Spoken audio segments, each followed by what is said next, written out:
इतना कंफर्म कर लो, लेकिन मैं नियोजन पढ़ा रहा हूँ, नियोजन का उद्देश्य बता दूंगा, लेकिन 8वीं योजना, दूसरी योजना, पहली योजना, 5वीं योजना, 12वीं योजना, ये आपको पढ़ना है। पहली, दूसरी, 5वीं, 8वीं और 12वीं। ये इसको हम क्यों कह रहे हैं? क्योंकि जो पहली दूसरी है ये तो स्टार्टिंग थी, ये तो पढ़ना ही पढ़ना है। 5वीं इसलिए कह रहे हैं, ये लड़की 5वीं इसलिए कह रहे हैं क्योंकि उसमें गरीबी उन्मूलन पर ध्यान दिया गया था, इसलिए उसको पढ़ना है। 8वीं में हमने सबसे ज़्यादा वृद्धि अर्जित किया था, इसलिए पढ़नी है। 12वीं में भी हमने, 11वीं और 12वीं में भी हमने बहुत अच्छा लक्ष्य प्राप्त किया था, और ये लास्ट है इसलिए वो भी पढ़ना है। ठीक है, तो ये हमें 8वीं चाहे ना भी पढ़ें, लेकिन पहली, दूसरी, 5वीं, 12वीं तो कंफर्म पढ़ना ही पढ़ना है, तैयार करना है। इसके उद्देश्य क्या है और ये कब आई थी, उद्देश्य क्या है और लक्ष्य कितना प्राप्त किया था, ये ज़रूर पढ़ना है। ठीक है, तो चलो प्लानिंग पढ़ा देते हैं। प्लानिंग उस समय आई, योजना आयोग उस समय आया जिस समय हम आज़ाद हुए थे, और आज़ाद हुए थे लेकिन हमारा देश पूरी तरह खोखला है ना। तो हमारे देश को एक योजना के तहत आगे बढ़ना था, तो देश ने रसिया की योजना को अपनाया। रसिया, रूस, हाँ, रूस में ये पंचवर्षीय योजनाओं को पहले से लागू किया था, तो भारत ने भी उसी का अनुसरण करने की सोचा और 5 वर्षीय योजनाएं बनाना शुरू किया। हाँ, 51 में इसका योजना आयोग का गठन 50 में हुआ था, लेकिन जो योजना शुरू हुई थी वो 51 से स्टार्ट हुई। तो 1 अगस्त 1950 को योजना आयोग का गठन किया गया था। तो 1 अगस्त है या 1 मार्च है? 1 मार्च 1950 को।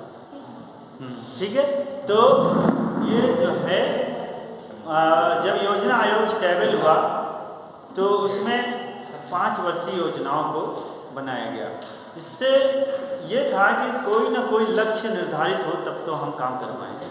कोई तो 2 साल की है, कोई 3 साल की। हाँ, वो जो 2 साल की हैं उस समय पे, जैसे 1965 में चाइना का युद्ध हो गया और 1966 में अकाल पड़ गया, तो 2 चीज़ें एक साथ हो गई। सूखा पड़ गया, यानी उस समय इतनी सिंचाई की व्यवस्था नहीं थी, जबकि पहली योजना में कृषि को महत्व दिया गया, लेकिन इतना जल्दी नहीं कर सकते। हमने भले ही किया लेकिन नहीं हो पाया, तो सूखा पड़ गया, तो उत्पादन कम हुआ। और 65 में ही चाइना से युद्ध लड़े थे, उसमें काफ़ी नुकसान हुआ था, तो हम योजनाओं को जारी नहीं कर सकते थे। तो फिर वो 2 वार्षिक योजनाएं चलाई, और उसके बाद फिर जब हमें लगा कि हम कर सकते हैं, तो फिर से हम अपनी पंचवर्षीय योजनाओं को चलाते हैं। हाँ, तो ये जो है आपको पढ़ना है पूरी योजनाएं। तो पंचवर्षीय जो योजना थी, योजना कुल मिला के यही था कि हमें जो विकास करना है उसका एक कोई लक्ष्य निर्धारित होना चाहिए, और उसके लिए हमें 5 वर्षीय योजनाओं को बनाने की ज़रूरत महसूस हुई, और हर योजना में कोई न कोई उद्देश्य लेके आगे बढ़ा गया। तो पहली योजना में कृषि को महत्व दिया गया कि अगर हम कृषि के क्षेत्र में आगे बढ़ेंगे तो हमारा विकास हो जाएगा। और ये ज़रूरत क्यों पड़ी कि हम तो आज़ाद उसी समय हुए थे, हमारे पास तो कुछ था नहीं, तो भारत सरकार ने अमेरिका से गेहूं मांगा। अमेरिका से गेहूं मांगा, तो अमेरिका ने क्या कहा? आज जो अमेरिका के हम साथी बन रहे हैं, उस समय अमेरिका ने कहा भारतीयों को गेहूं खिलाने से बेहतर है हम अपने यहाँ की मछलियों को खिला दें। अमेरिका ने कहा भारतीयों को गेहूं खिलाने से बेहतर है हम अपने यहाँ की मछलियों को खिला दें। अब हम उस समय गरीब थे, अमेरिका उच्चतम पायदान पर था, अभी तक है। तो और वो अपनी चालाकी से है, ऐसा नहीं है कि वो सब कुछ इसके पास है। वो सऊदी को लूट रहा है, और सऊदी के साथ साथ जो छोटे छोटे देश हैं उन सबको वो लूट रहा है, इसलिए वो आगे बढ़ रहा है। उसके सैनिक, आधे से ज़्यादा सैनिक दूसरे देशों में हैं, तो उनका खाना, उनके सैलरी विदेशों से आ रही है, उसको ज़रूरत ही नहीं पड़ रही। और हम लोग क्या कर रहे हैं, हम दूसरे देशों के सैनिकों को, दूसरे देशों के कंपनियों को अपने यहाँ रखते हैं। हालांकि कंपनियाँ ठीक है, लेकिन वहाँ के जो मज़दूर हैं, जब हम अपने यहाँ के मज़दूरों से नहीं भर पाएंगे पोस्ट, तब हमें दूसरे देशों को बुलाना चाहिए। लेकिन हम दूसरे देशों के लोगों को राशन खिला रहे हैं, सैलरी दे रहे हैं।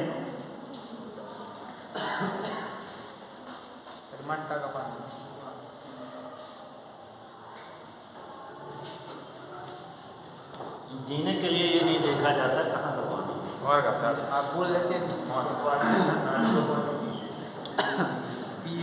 तो जो योजना बनाई गई, वो पहली योजना जो है वो कृषि को लेके बनाई गई कि कृषि हमारी आगे बढ़ जाएगी तो हम आगे विकास कर जाएंगे।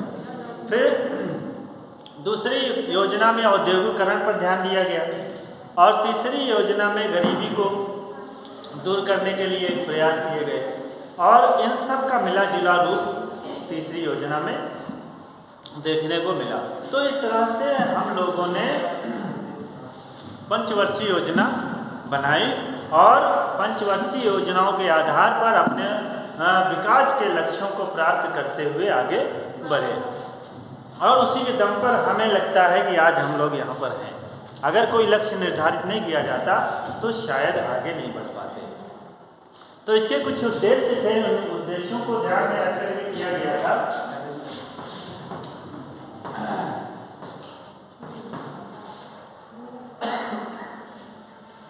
आर्थिक उद्देश्य क्या थे? देश इतना तो आगे था नहीं, बहुत पिछड़ा हुआ था। देश में था क्या? केवल रेलवे को छोड़ के कुछ था नहीं था। कुछ जूट उद्योग थे उधर वेस्ट बंगाल में, वो भी आधे पाकिस्तान में चले गए थे बंटवारे में, आधे से ज़्यादा पाकिस्तान में चले गए। सूती जो वस्त्र उद्योग थे वो भी ज़्यादातर पाकिस्तान में चले गए थे। तो हमारे पास वास्तव में था नहीं कुछ, इन सब को हमें आगे बढ़ाना था सब। और देश में गरीबी पूरे चरम पर थी उस समय पे, आज़ादी के समय पे गरीबी लगभग 90% थी। कुछ जो इंडस्ट्रियल्स थे उन्हीं को छोड़ दिया जाए, बाकी सब गरीब ही तो थे। क्या था, राजा महाराजाओं का दौर था उससे पहले, है ना। बाकी प्रजा तो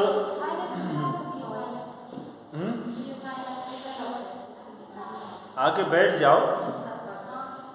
अब तो जो उस समय राजा महाराजाओं का दौर था, और जो बाकी प्रजा थी, तो प्रजा तो वैसे भी गरीब होती है, तो लगभग 90% लोग गरीबी झेल रहे थे।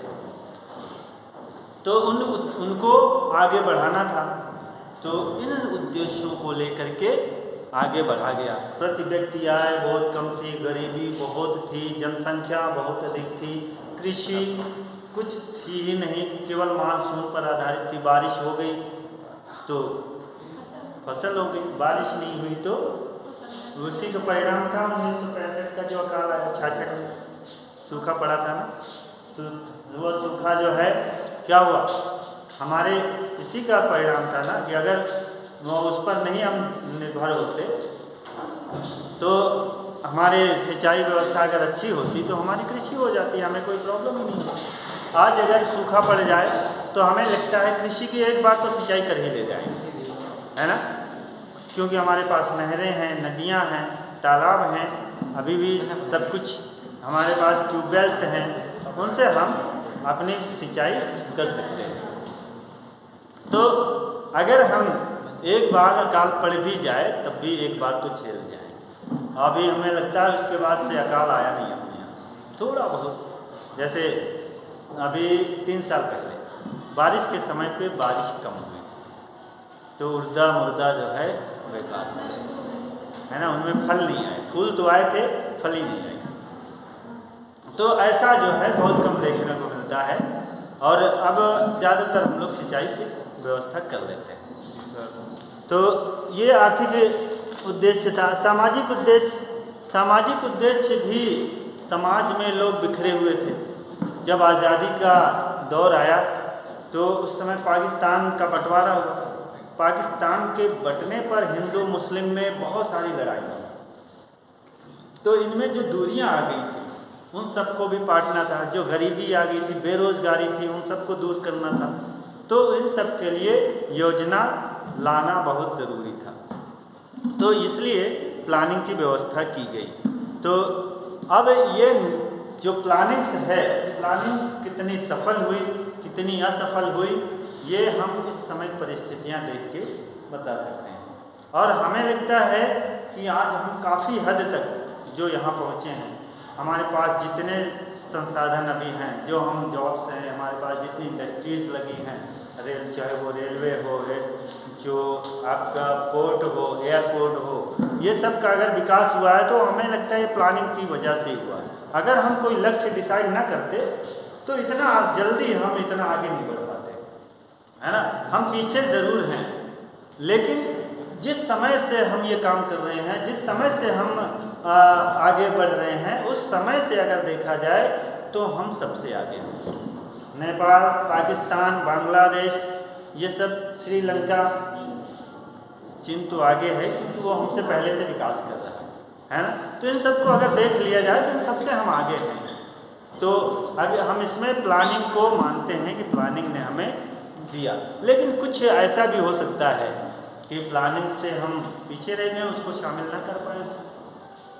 तो फिलहाल अभी तो हम प्लानिंग पे ये देख रहे हैं कि हमने कितनी सफलता प्राप्त की है। उस समय 1965 में 65-66 में ही हरित क्रांति आई थी।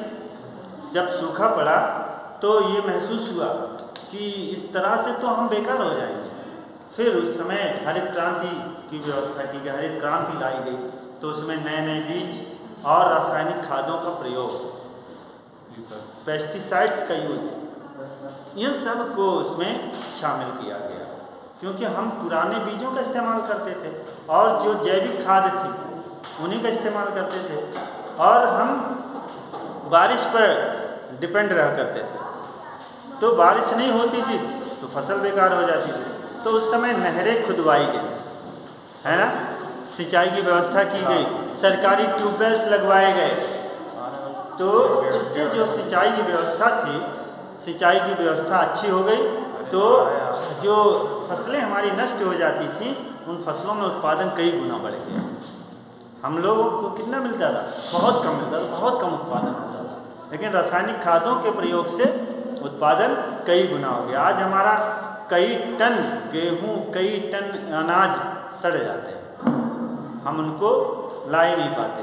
हालांकि कुछ लोग कहते हैं कि वो जानबूझ के सड़ाया जाता है ताकि जो हमें कुछ मिलता है ना, आटा वगैरह, वो सब चीज़ें उन्हीं के माध्यम से मिलता है कि वो उसको सस्ते दाम पे ख़रीदते हैं और उसमें वो उसको मिला करके हमें बेच देते हैं। कुछ लोगों का ये भी कहना है कि उससे शराब बनाई जाती है। जो सड़े हुए गेहूँ हैं,